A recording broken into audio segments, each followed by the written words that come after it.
Welcome into another episode of Everything is Logistics, a podcast for the thinkers in freight. We are proudly presented by SPI Logistics, and I am your host, Blythe Brumleve. Speaking of SPI Logistics, we've got one of their freight agents on today's episode, and that's Tynan Guthrie. Did I pronounce that right? I probably did not. First name right, last name Guthrie. Guthrie. So I added the extra O in there. So Yeah, apologies for that. no But welcome worries. into the show. Where, give us a sense of where you're located geographically. So I'm located, it's called Courtenay, British Columbia. It's on Vancouver Island, about 2.5 hours north of Victoria, which is a beautiful city on the Vancouver Island. And we've been here for a couple years now. Nice. What's the weather like up there right now? Been an amazing summer. Last summer was really rainy. We didn't get summer until like the last week of July and the month of August. And then this year it started all of May straight through now. It's still sunny. So only a couple of days of rain. So we've been very, very lucky this year. Very lucky. Now, what are the temperatures like up in Canada? What does summer look like in Canada? So summer for us would be right around like 80 degrees Fahrenheit, I would say. Yeah, mid 20 Celsius, and then winter times it doesn't get too cold where we are, which is why we liked it. It's very, very mild winters, surprisingly. I say that I'm a Florida gal, Yeah, so our summers are like 110 that's with the so funny. humidity, and then winters are maybe like 30 degrees is the low. That's Yeah, awful. yeah, that's so funny. That is probably similar to us. Would probably be right around 30 degrees Fahrenheit, 0 degrees. Oh wow. Um, Ooh. yeah. Okay. So yeah, we hardly ever hit like 30s. I think in Florida, in my area, our state froze for like 3 or 4 days in a row, and it just wreaked havoc on all of the agriculture all over Really? the state. So there was a lot of for especially for us in the South, it's one of those things where if it freezes too many days in a row, then like orange crops get destroyed. But then it kills a lot of like the lizards and the bugs. So I guess Oh, kind of yin and a yang with that yeah. situation. That's too So tell funny. me a little bit about you and how you got started in the freight industry. Was freight always on your radar, or did you just kind of get lumped into it by typically like a family member or somebody dragging you in? Yeah, I would say dragging me in. My family is all construction side, and so that's what I thought I'd always do is construction.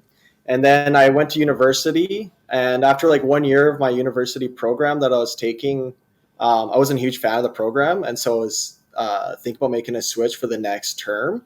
And at that time, a family member said that there might be an opening at SPI, but they're looking for somebody with experience more so than anything. And I just sort of walked in and I met with then at the time the vice president.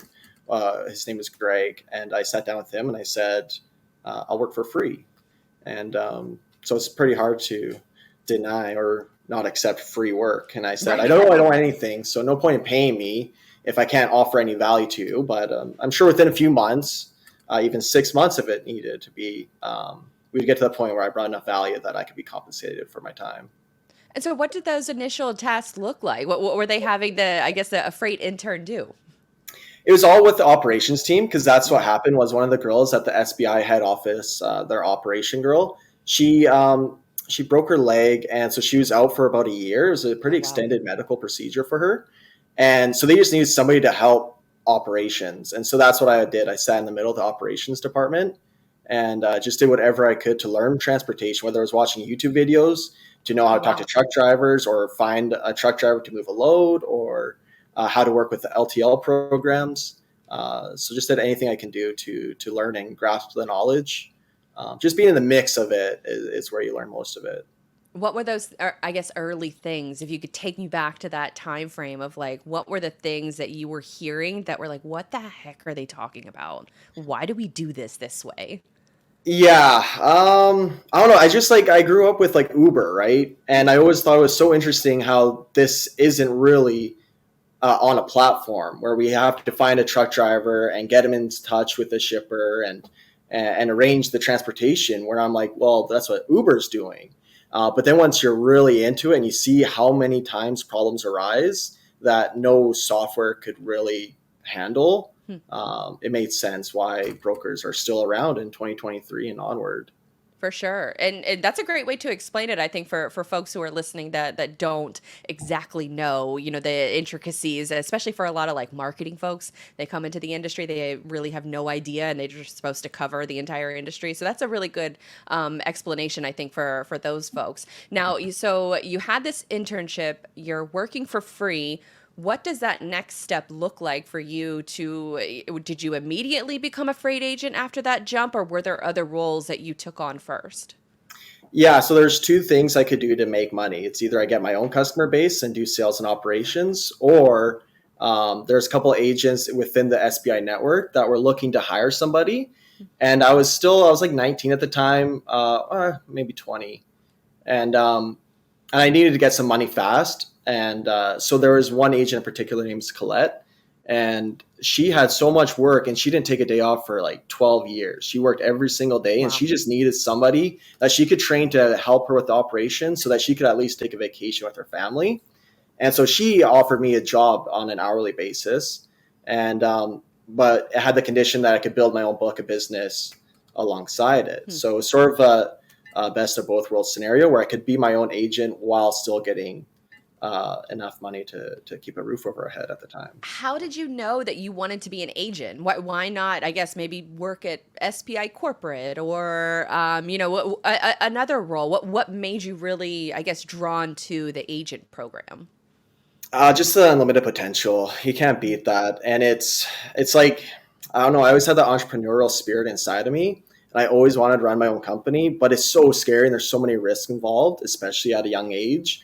And I got married at a young age and wanted to provide for a family. Um, but I just love the idea that you get out of it what you put into it. So it's the best of both worlds where you can run your own business and have unlimited potential for making money while not having too much risk of overhead or accounting or any extras that are usually involved. Yeah, I was talking to a girlfriend of mine who works in the industry too, and I was like, I'm pretty sure, like after talking to a bunch of SBI agents, you of course you just kind of hinted to it. I think the freight agent program is one of the best, maybe the best entrepreneurial journeys that you can Mhm. take in freight. Would you agree with that, or would you, I guess For maybe sure. caution? It probably depends on your personality too, and the opportunities that are offered to you, and your network that you have. I mean, anyone could build a network, so that's a little mundane, but it just depends on your personality. If you can build relationships with the customer and have good communication skills, and then you also have a knack for the operation side, then it doesn't make sense not to do it. It's just too many opportunities are available to you to make really really great money to not do it if you can sort of pair together your sales and operation talents. And so when you're working underneath, Colette, one of the agents, you said she works, every single day.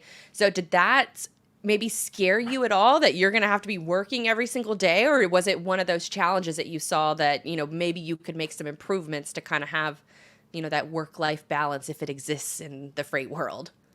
I just went in understanding that for the next 10 years, I probably wouldn't get a day off. And I'm fine. I always said that I'll dedicate my 20s to building up my own company to hopefully have an enjoyable 30s and relaxing 40s. So it's always my motto. So I just wasn't scared. For her, she was 50 at the time. So it makes more sense for her to want to scale back. For me, I'm still hungry enough where I don't need a day off. It's all good. We can keep going. So It's just not really worried about it. what was sort of the dynamics, I guess, maybe of working with her? Because most, I guess brokers are, and freight agents, of course, are very protective of their customers and their customer base. But Mhm. she's over here, kind of sharing that knowledge with you. What were those kind of, I guess, early insights, tips that you learned from her that have helped you grow your business? Yeah, she still is very, very hands on and very likes to take control of her customers. So it was hard for her to give me the ability to email them directly and to call them directly. We're at a good spot where I still can, and even other agents I've helped out at that spot with them too, where they trust me because Hmm. my track records prove that I'm not going to ruin their relationship. I'm going to enhance the relationships Hmm. with their customers. And so from Colette specifically, I learned that. Not only is there no days off and you have to be available 24/7, but it's also um, that you have to take it seriously. You have to treat it like it's your baby. Hmm. Treat it their freight with more care and attention than they'll do with you. And so you had mentioned something interesting just there. You mentioned working under other agents. So you're able to work under multiple agents with this program? Yeah, I was. That's sort of my niche within the logistic industry, specifically SPI. Is I've been able to help a couple different agents, and that's so I have my own customer base that I work with, and then there's been four or five different other agents that needed help with specific lanes or maybe with specific customers, just because they had too much work and they didn't want to hire an employee. And so it's sort of me just doing a commission split with them, and Oh, they wow. get That's money for cool. not doing any work, and I get my customer and my own revenue out of it. So it's great.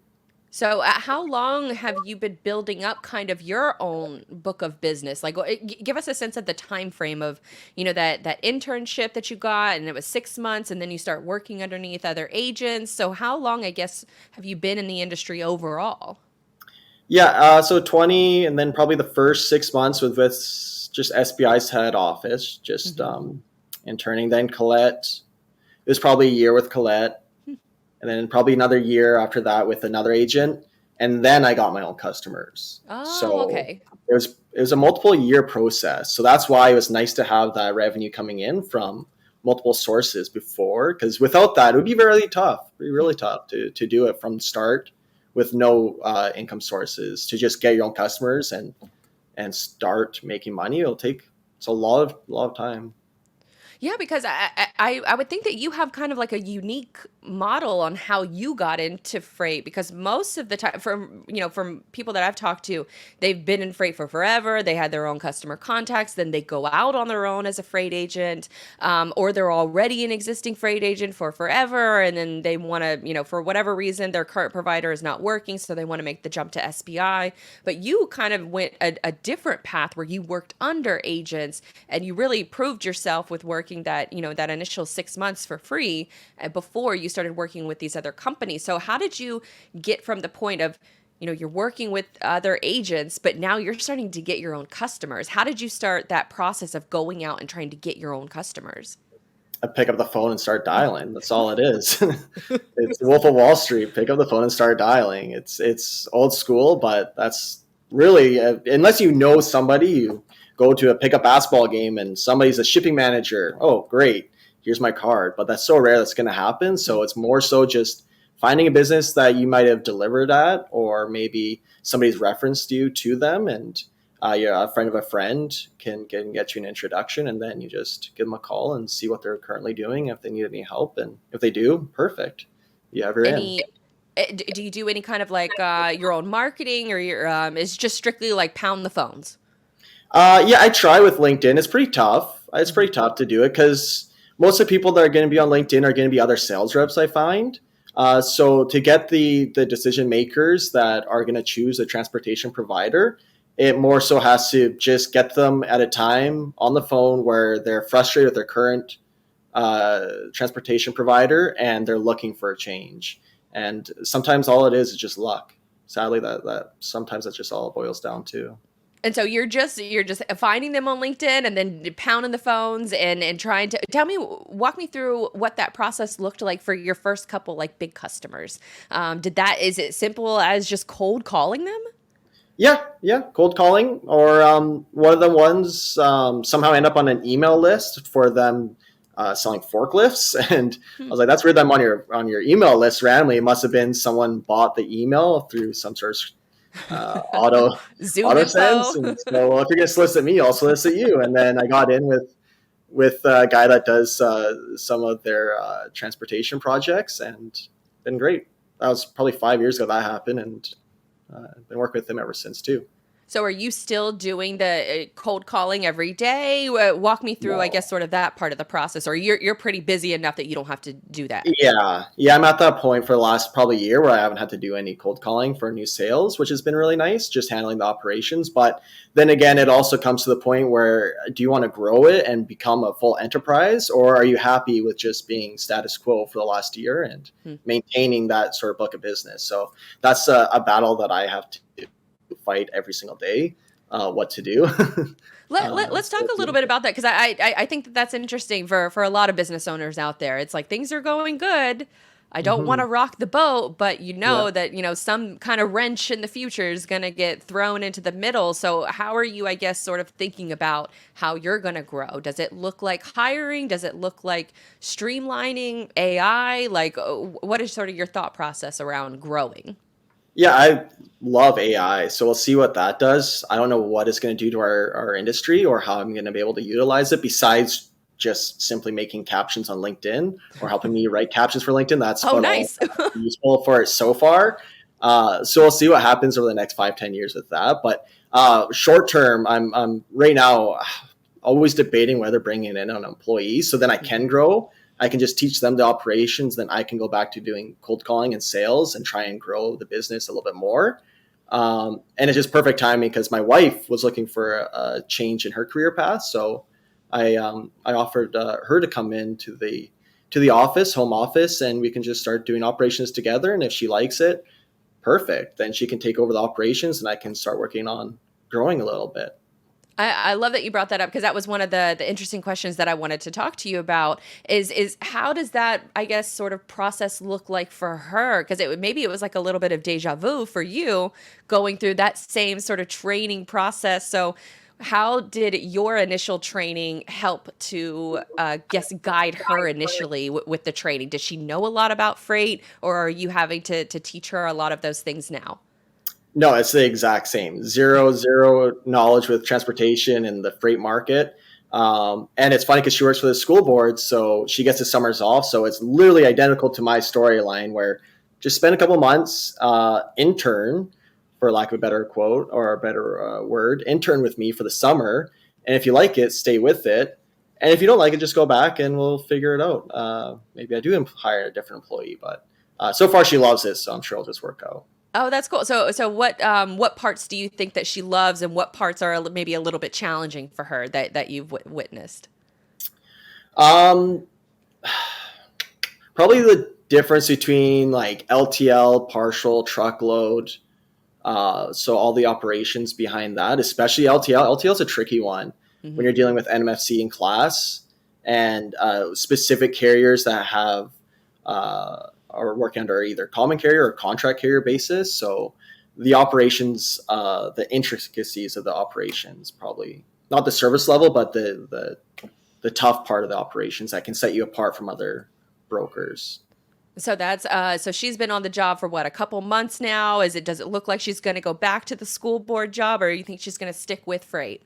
I think she'll stick with it because That's once you're cool. in it and you can start seeing, especially once you start seeing the commission cuts that can happen on a load, it gets almost addicting to look at the numbers, and especially when you don't have to deal with little kids all day, and it's getting harder and harder for people that work in the school board, sadly, and their pay never goes up, it seems, and they're always battling for pennies on the hour more. So, whereas this, it's just go get another customer. If you want more money, just go get another customer. It's simple as that. Nobody's holding you back, besides your own motivation level.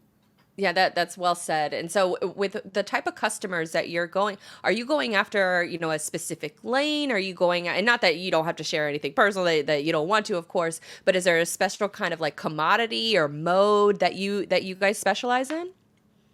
Yeah, it depends. I've sort of worked with all different types of shippers over the years now. It seems like my best suited is with open deck flatbed work.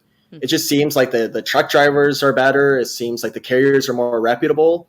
You have a way lower chances of there being a double broker involved because when my forklift's operating, I tell them the truck driver the name of the company that's picking up the load. So he just see it on the truck driver's the door right there what the company name is, so he can see right away. So it minimizes the risk involved with shipping. So I like to stick with flatbed and open deck work, but there's definitely times where you move vans and reefer loads and whatever else the customer needs you to do. Yeah, LTL. for sure. I mean, I think for this industry, you say yes to all the freight and then you figure it out after the Yeah, fact.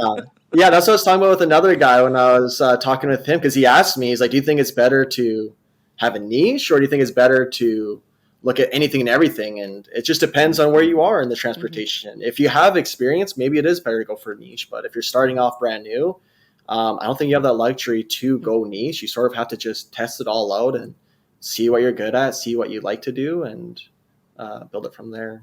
Yeah, well said. And so you had mentioned earlier about using AI to come up with captions for LinkedIn. Walk me through a little bit of that process. Like, what are you, I guess, inputting into? Is it ChatGPT? Like, what's your I guess tool of choice? Yeah, so ChatGPT for sure, just because that was the easiest one to get signed up with, and Microsoft bought it, I'm pretty sure. So obviously, it's pretty good if they're going to spend billions on a product. And artificial intelligence, the trouble is right now is the prompt. The prompt is what creates the response. So your prompt that you're putting in is going to create what it's going to reply to you. And so you have to be strategic with what you tell it to do. And so I will tell it, act like a marketing manager for a transportation management firm, and create a caption for our LinkedIn profile. The post is going to include a couple of pictures of the truck driver delivering to a job site in Sacramento, California. So it'll be 3 or 4 sentences, then it'll come off with this lavish fictional novel 5 paragraph story. So then you have to say, no, no, no, that's not what I want. You get 3 to 4 sentences maximum. Reduce the adjectives by 50%, and let's make it more professional. And then it'll do that. And then you sort of play around with it. And the more you use it, the better you become at it. And it does become a really useful tool, I found. Yeah, for sure. I keep three tabs open. So I keep ChatGPT, I keep Bard open, and Claude. And so I was telling my boyfriend the other day that I think that this battle, that they're all gonna get a little bit better than the other one. It's almost like a constant race. But I think this battle is like the PlayStation versus Xbox of Really? our time right now, where Yeah. each one's gonna get a little bit better, but you got to Mm-hmm. keep trying them out. And one thing I will say is with the Claude platform, which I don't think a lot of people have been using, it's free, first of all, but you can upload spreadsheets, you can upload text documents, Word documents to it, which ChatGPT, you can do a little bit with that, with like the different Mm-hmm. plugins, but it's not as user friendly as Claude. Like and it's better at writing so far. So right now, as far if there's like a race going on, highly recommend checking out Claude because it's one of those things where it's a game changer once you start uploading files and it's like find the error in the spreadsheet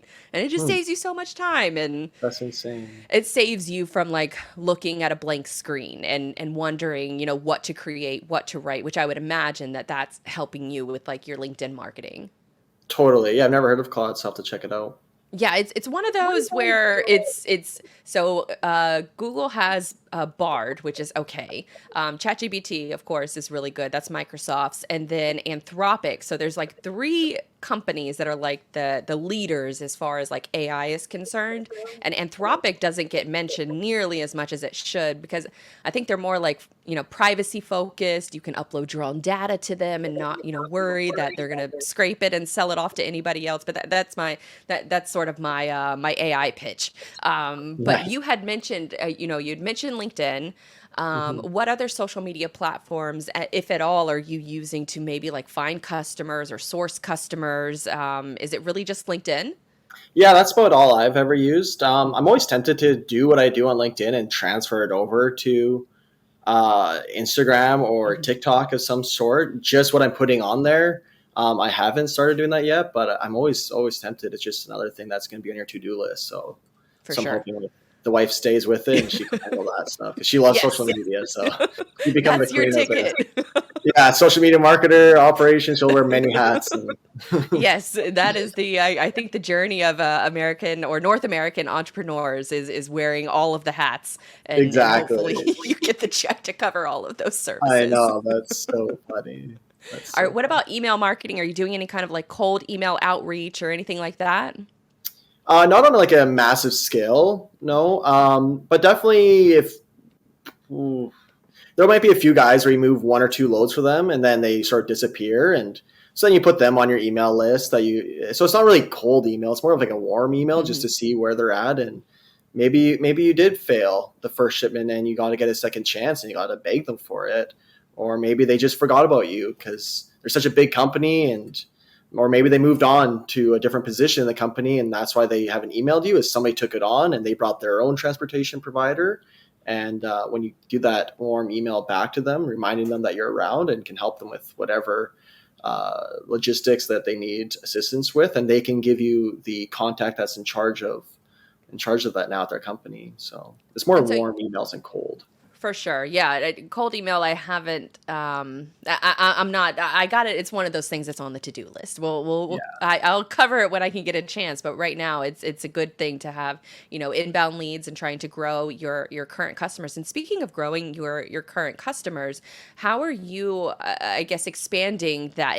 Our freight company or our shippers right now expanding what they're offering as far as like opportunities to bid on that new freight, or is it all just kind of survival mode right now? Yeah, probably depending on who you talk to, they'll have different answers. I've noticed it's definitely plateaued this year, if not decreased a little bit, which is okay. Um, but I do know other agents that have been growing it exponentially because there are major transportation companies that are asset based are going out of business right now. And if they have specialties with what those companies do, then they can go in and say, hey, I remember that you worked with Yellow, for instance, right now. I know that you use Yellow as your primary carrier. With them going to business, we have a full network of a lot of different options that can probably replace them and give you a better service level, at least for the time being. And you can test it out just as a temporary placeholder while that's getting figured out. And I'm sure that they're going to do great with that. Yeah, for sure. I mean, it's almost like vultures or something like Yeah, it circling. is. I could definitely see that. Yeah, a lot of vultures. Yeah, Except for yeah, the that's trucking so company funny. is dying and the customers still have a chance at survival. So why not be the one that helps them, with a Exactly. little bit of water? So that's the way I Yeah, see it anyways. yeah, exactly. So, what would you say are the top issues besides plateauing or the freight industry sort of plateauing right now? It does look like it may, knock on wood, pick up, later on Yep, in the year for the holiday for season, sure. early 2024. What Mhm. other, I guess, maybe two or three challenges that you're dealing with market wise in the industry, trying to cover freight? Right now, trying to cover freight's pretty easy, to be honest, just because there's a lot of trucks on the road and not a lot of shipments. So operations wise, it's been a breeze. It probably is the biggest um, dilemma that transportation providers can be finding is to get the customers. Mm-hmm. That's what I would predict is majority of people are struggling with is to try and build their business in this time because operation wise, it's pretty seamless. If you have a load, you're going to get it covered for market price. It's not going to go for above market price, or you're not going to really have to haggle prices too much, which is nice, super nice. And so with your business right now, are you still kind of a sub agent, or you kind of have, or you almost treat you have your own book of business and then it's almost like different revenue streams from the different agents, if I understand that correctly, right? Yeah, exactly. Yeah, and so Got it. I view the agents I work with as my customers, to be honest, Oh, because okay. I have to keep them happy. Otherwise, they wouldn't use me. So I view these other agents that I work with, these big dog agents at SPI, um, I view them as my customers, and I treat them as such, and want to make sure I do the best to keep them happy. For sure. I mean, that's it. I feel like that's a perfect scenario where you Yeah, can have access to additional customers and help out, your agents that are on the same platform and the same program as you, and you don't necessarily have to worry about, somebody coming in and trying to steal your customers away. Now, yep. from I guess a technology standpoint, you have a unique position where you've been in the industry for a handful of years, so I guess maybe you haven't witnessed sort of the tech revolution that's been going on over the last handful of years in this space. Do you have any like favorite software within freight that you just can't live without? Besides like the load boards like DAT and truck stop, I don't think I could. That's definition. I could not live without those because wouldn't get any loads covered. We've done a few different CMS programs since I've been here, even in the short period when we first started. We had a program that was it must have been from the 90s. It was pretty old school. And then we've tried a few different ones along the way. And right now, the one that we're using with Revanova, it's been pretty solid. And SPI has their own IT department, which is insane to me. That's so cool. And they're able to customize the software to each agent, not even just to SPI. But if I need something done specifically for my book of business or something added in, they can easily do it. They have their own IT department that can add it in. So that way it just makes your job so much easier.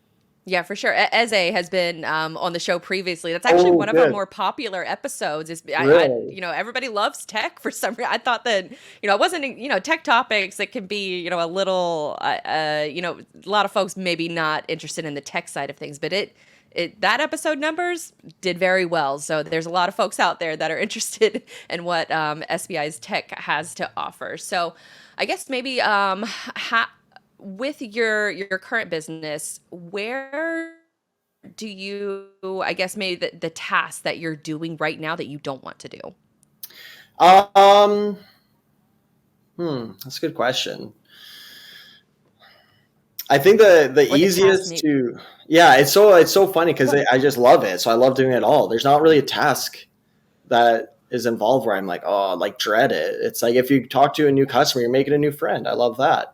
With That's cool. operations, you feel so satisfied when you're getting the loads covered and the customer is so satisfied that you're helping them out too and getting it done on time and on budget. And it's like every day there's multiple almost goals. And every time you reach the goal, every load you book is a goal. And it's just constantly ticking off goals all day long. So I don't think there's anything too much. Maybe social media. 'Cause it's just another task until you start seeing the Right. rewards. Until you start reaping rewards, it's like, why am I even doing this? And I've been doing it for like months now. I haven't like hasn't done anything. Oh, So really? that's probably the Let's reason. talk about that. I want to hear where maybe like your struggle moments are happening on social. Yeah, I just when I do it on social, the feedback that I get or like the people that reach out after are usually headhunters for other transportation providers or other sales reps from other industries that want to headhunt you for their sales job. I feel like that's more so what I'm getting Huh. than a shipper that says, "Hey, I love your post. It seems like you're really knowledgeable. Do you want to test it out?" So maybe it's just my network that I have on LinkedIn too. Well, So how often are you posting? probably like once or twice a week. It's not much. Okay. And so you haven't had any, I guess, maybe leads that have reached out or probably not so far.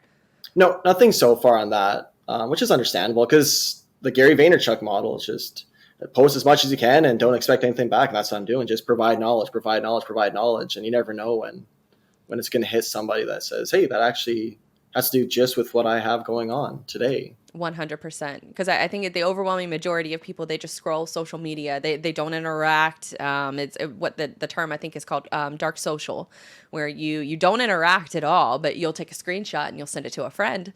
And you'll send it as an email to yourself, and you'll keep a mental note until you're ready to make that buying decision. Which, I mean, let's be honest, for shippers right now, they're sitting pretty. They don't have to make those kinds of decisions. They Yeah. got brokers and agents beating down their door, so they don't have Yeah. to worry about finding new providers unless something like a yellow situation Yeah. happens where they gotta pretty much scramble.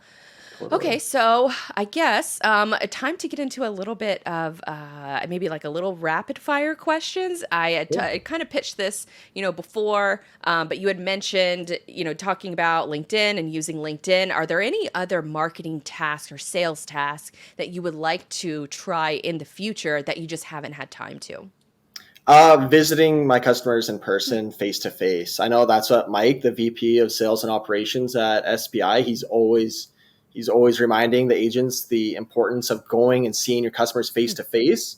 It's just with where I'm at, operations is so busy during the day. I couldn't picture myself leaving, and from where I have to fly out to see the customers all across North America. So that's just such a daunting task. It's something that I know I need to do, but never done yet. Yeah, well, that's a great point because, I was asking it from like the lens of like digital media and like social, but that is so important to be able to meet people in person. Using social is one thing, like your digital handshake, but being able to cement that relationship with visiting them in person is definitely, I feel like a goal for any business owner that they should seek out.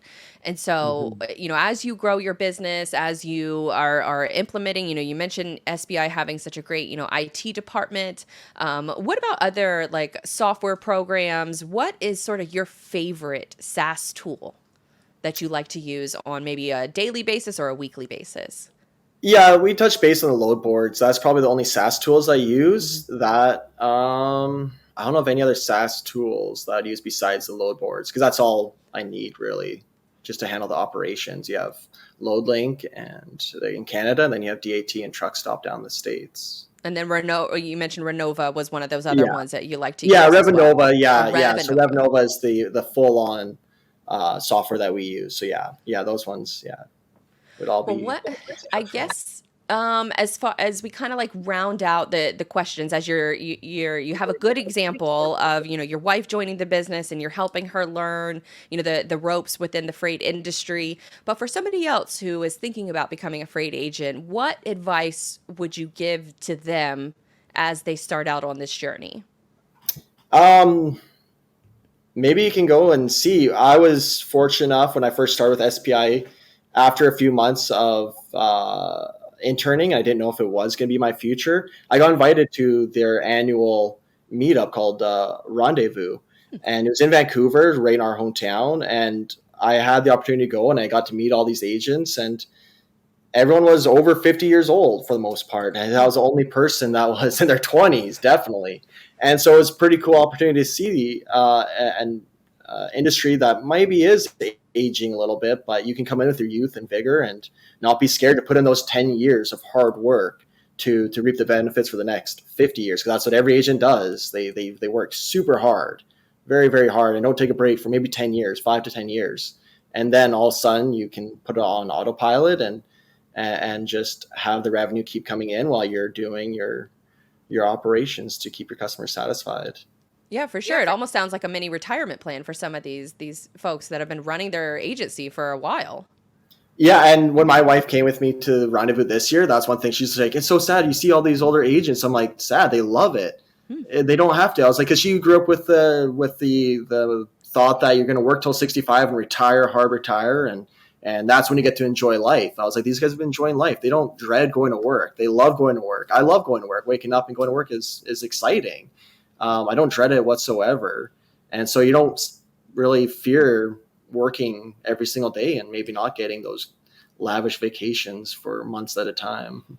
But like you said earlier, if you can work really hard in your 20s, then that kind of sets you up for your 30s and your 40s to be way easier. And then, maybe you can still be the young guy in the room, as the other agents. The funnel system still sort of reaps its benefits, I think.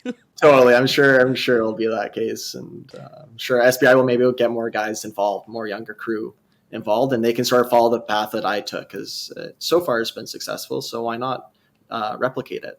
Heck yeah. I mean, especially for a lot of folks out there that you're looking for a changing career, you're looking for something that, is going to have longevity. People always need their loads moved. So, Yeah. logistics industry is not going anywhere. It'll always be here. And so there's plenty of opportunities to earn a living within this industry if you want to put in a little bit of the work. Well, as we sort of round out, this interview, where can folks follow you? LinkedIn, follow more of your work, check out those LinkedIn posts, maybe refer some shippers. Yeah, just Tynan Guthrie on LinkedIn, and then take a page out of Brad Clark's book when you interviewed him, and just send out any phone calls to SPI head office. He also had a really great tip too, because I was asking him about his marketing plan, and he was like, I don't really have, I'm paraphrasing, but he's like, I don't really have a marketing plan, but I will respond to people on email. So if he gets copied in on an email and he sees somebody else that he hasn't worked with before, then he'll send them a separate email, which I thought was a really good insight, because think of how many emails that we get every day, and we just delete it because it's almost like a to-do list. But he treats it as sort of his sales funnel that he can build relationships with, which is super smart. Yeah, he's so smart. He's a great guy to learn from, and that's why I've done work with Brad for the last couple of years too, and feel very blessed to have all these agents that have been able to teach me all their tips and tricks and how to keep a successful business going. Heck yeah, all great insight. So appreciate you sharing yours. And so hopefully we can, follow up in maybe the next year and then hear how, you and your wife both have your own, thriving freight agent businesses, which is really cool to see. I love that. Yeah, I love that. That sounds so great. Awesome. Thank you so much. Thank you so much, Blythe.